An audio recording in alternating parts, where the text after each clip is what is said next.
అయ్యో ఏంద్ర కొడుక ఈ రక్తం అంతా ఏంద్ర నీ బాంచండ్రా ఏంద్ర ఇదంతా ఓ కొడుక ఏంద్ర బాంచండ్రా ఇదేంద్ర ఏం లేదమ్మా ఏంటి లేదంటాను ఏంద్ర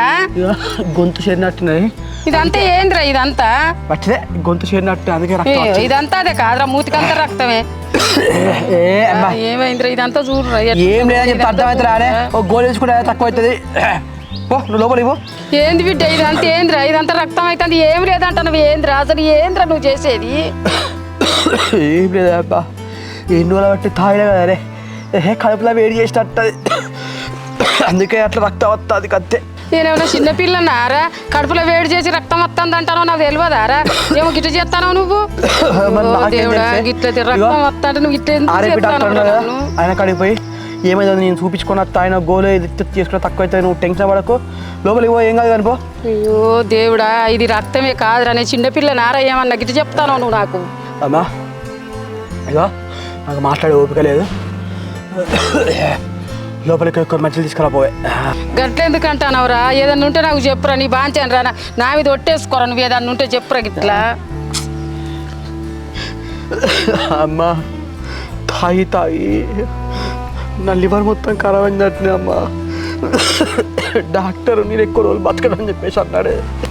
ఏంద్ర కొడుక ఎక్కువ రోజులు బతకవారా నీ బాంచారా నువ్వు గట్ట ఎందుకు చేస్తాను రా నువ్వు దాకా పోయి చూపించుకుంటూ పారా పోదాం పారా హాస్పిటల్ పోదాం పారా అన్న హాస్పిటల్లో చూసుకున్నాడే అమ్మా ఏ లాభం లేదు ఇక అయిపోయింది నా పనికి అంతే ఇక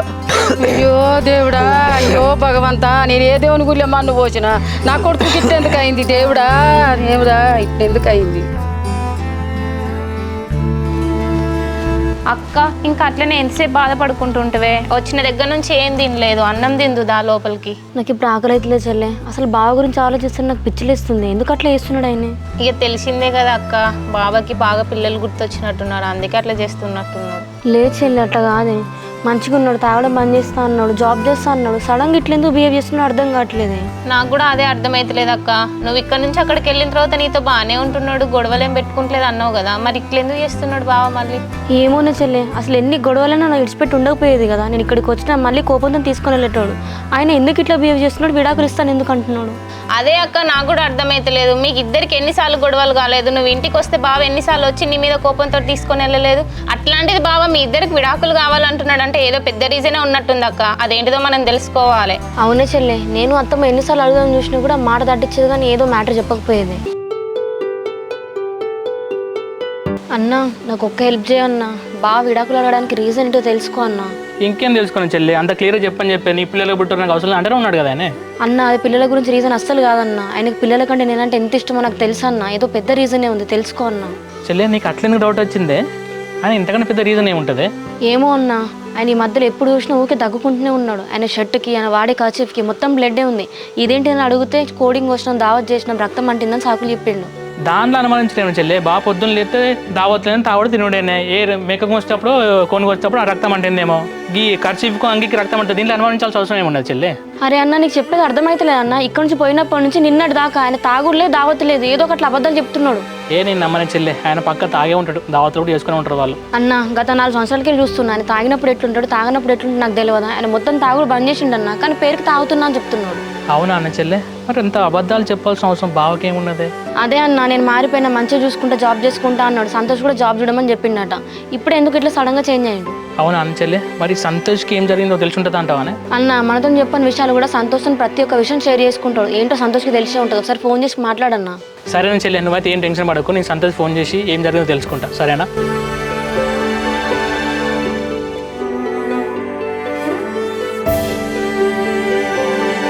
శివ నాకు ఫోన్ చేస్తాడు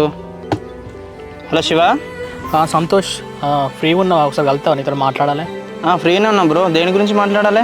మా బావ గురించే బ్రో అసలు మా బావ ఎందుకు ఇట్లా చెప్తాను బ్రో నాకైతే అసలు నిద్ర పడట్లేదు బ్రో అసలు బ్రో మళ్ళీ నాతో ఏం మాట్లాడాలి బ్రో అది మీ ఫ్యామిలీ విషయం మీరు చూసుకోవాలని చెప్పినా కదా సంతోష్ ఇప్పటివరకు అయితే నేనైతే వేరుగా చూడలే నువ్వు కూడా మా ఫ్యామిలీ మెంబరే సో మా బావ విషయాలు అన్నీ నీకు తెలుసు కదా ఒక్కసారి ఫ్రీ ఉండగలవరాదు బ్రో నన్ను కలిసి మాట్లాడినా ఏం యూజ్ ఉండదు బ్రో మీకు ఏం తెలుసో నాకు కూడా అవే తెలుసు బ్రో ఇప్పటి వరకు అయితే నువ్వు నాకు అన్ని విషయాలు చెప్పినావు ఇప్పుడు నువ్వు గలవని అంటాను అంటే నువ్వు నా దగ్గర ఏదో దాస్తావు బ్రో దాయడానికి నా దగ్గర ఏం లేదు శివ ఇక నువ్వే అర్థం చేసుకో బ్రో నువ్వు ఇట్లా అంటున్నావు అంటే ఏదో ఉన్నది బ్రో ఇక నువ్వు నాకు ఏం చెప్పవు బ్రో మనం కలిసి ప్లేస్కి వస్తున్నా నువ్వు అడిగి రా బ్రో సరే బ్రో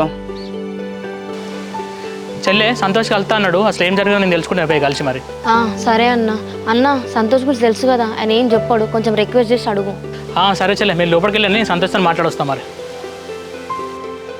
అక్క అన్న సంతోష్ తోటి మాట్లాడేసి వస్తా అన్నాడుగా, నువ్వు రా అన్నం తిందు లోపలికి వెళ్దాందా.